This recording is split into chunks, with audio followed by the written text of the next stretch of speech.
he and I actually had a conversation a couple of weeks ago. Okay. Oh.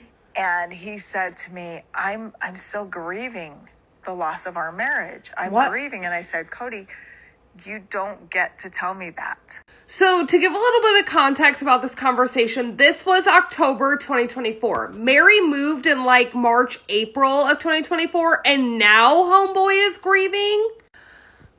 And then he's texting Mary about it, and Mary's about to set some firm-ass boundaries. Like, you don't get to tell me that. Like, you had your chance, bud. You could have told me that 10 years ago. You could have told me this 5 years ago, 6 years ago, whatever years ago. I was going to say 5 again, but, like, Mary's correct. Like, what she's about to say, he needs to shut the hell up. And he said, yes, I do. No, he doesn't. And I said, no, you don't. After all of the things that you've said about me on the show and in public and to the world about how you never loved me and all these very hurtful things, you don't get to tell me that you're grieving. If you are grieving, keep it to yourself. Figure that out on yourself. This is an example of me giving it back to him to carry.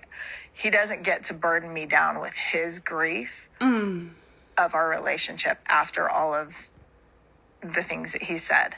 He doesn't get to burden her down with his grief. Especially after Mary tried and tried for years, 10-ish to be exact.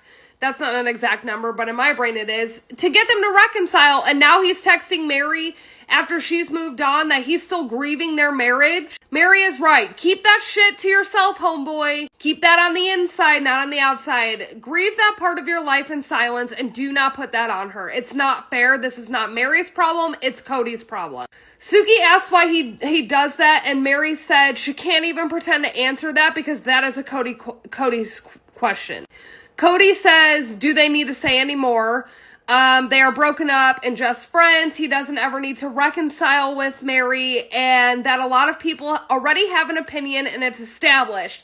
And then people are going to come at him, whether it's Mary or Suki, and he's going to use this word, and they are going to gaslight him until he says whoever has a biased opinion on him is said, and he has his own bias, which I don't even think he knows what the word bias really means, because no one is going to agree as to why they broke up, but they can't agree to be friends, and they can agree to stop talking about why. Honestly, all of that was one big word salad. I was trying to type it as fast as he was saying it, and basically what he is saying, and I'm trying to like decipher it here, is that he can say whatever or however things went down, but because people have their own opinions on how things went down between Cody and Mary, which, just an FYI, people are entitled to, it's not worth it unless Cody gaslights himself to have the same opinion as somebody else on the outside. I don't know. The salad spinner is spinning and the lettuce is still wilted. He just had one big fucking word salad basically saying that, well,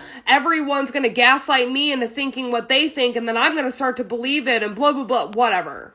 So now we are towards the last 15 minutes of this episode, and they're going to talk about Cody meeting David for the first time at Gwendolyn's engagement party. This got weird.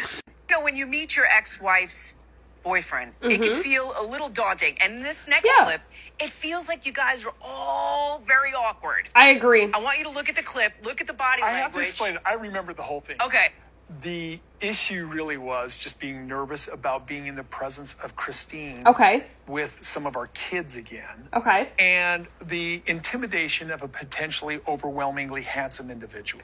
Oh, okay, so Cody thinks David is overwhelmingly handsome. Got it. Also, he's saying that was the intimidation. The experience was absolutely pleasant meeting David, though.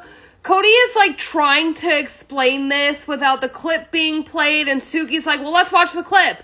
It felt awkward, and the next part was absolutely hysterical to me. Cody said they should have done it over dinner instead first, like him meeting David, but Christine and him hadn't spoken in, like, 2 years until that party, and he's trying to, like, talk over Suki, like, try to keep explaining herself, and they cut his ass off. It was smooth. Let's watch the clip. He was more comfortable for me than Christine was. Let's put it that way. You want to watch the clip? Not really. Let's watch the clip. Let's skip the clips and talk about it because I know what happened. Gwendolyn is engaged. You're watching the clip, throwing her engagement party, and Cody and I have been invited. I like how she was like, you're watching the clips. TLC cut his ass off. Play the damn clip. Suki said, like, you're watching clips, you ain't getting your way out of this one, buddy, haha. And then there was, like, the Mary and Christine clips, and how Robin and Cody were going to Gwen's engagement party. I forgot about the Mary and Christine clips, though. Robin's still not watching clip. Doesn't surprise me. So then it cuts over to the clip of, like, Cody meeting David, and, like, David telling him, like, how he's, like, hung out with the grandkids and, you know, telling Cody and Robin that, like, he's a family man and he's a grandpa and the awkwardness of all of that. And then there was something about Cody getting red, and this is the only time that I've heard Robin defend anything really in this tell-all, was defending Cody's complexion. And the reason that they bring up this is because David said that when he told Cody that he, like, hung out with the grandkids, like, Cody was getting red and he kept getting red. And here's the thing, like, Cody did get red. Cody is normally red, but he was red during that clip.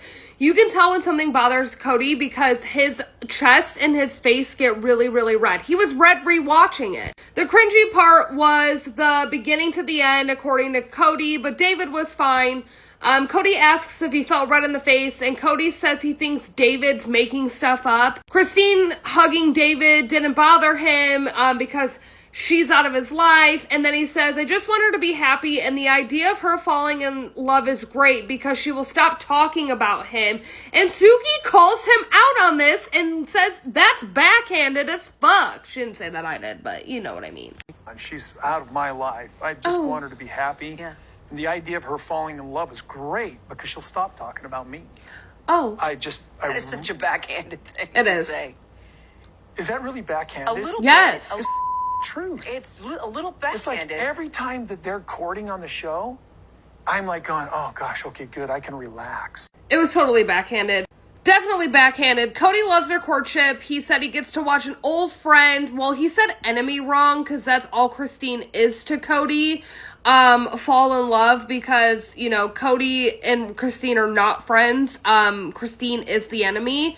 Christine explains to Suki that she was frustrated because Cody told Gwen that he wasn't coming, but then last minute he was, and Robin was coming too.